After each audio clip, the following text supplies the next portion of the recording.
নমস্কার বন্ধুরা, পাকশালী চ্যানেলে তোমাদের সবাইকে স্বাগত। আমি আবার একটা নতুন রেসিপি নিয়ে তোমাদের সামনে চলে এলাম।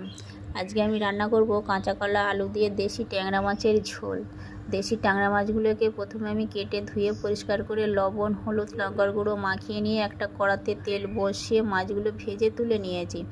মাছ ভাজার পরে যে তেল ছিল সেই তেলে কালো জিরে ফোড়ন দিয়ে কেটে রাখা আলু, কাঁচা কলা দিয়ে বেশ কিছুক্ষণ নাড়ার পরে লঙ্কা আর টমেটো দিয়ে নেড়ে নিলাম।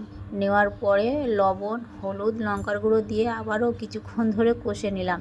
কষে নেওয়ার পরে জল দিয়ে দিলাম, একটা ঢাকনা দিয়ে ঢেকে দেব। ঝোল ফুটে উঠে গেছে, এবার আমি ভেজে রাখা মাছগুলো দিয়ে দেব। আরও কিছুক্ষণ ফুটিয়ে নেব। ফুটিয়ে নেওয়ার পরে শেষে ভেজে রাখা জিরে মরিচের গুঁড়ো উপর থেকে ছড়িয়ে দিয়ে তরকারি নামিয়ে নিলাম। ধন্যবাদ।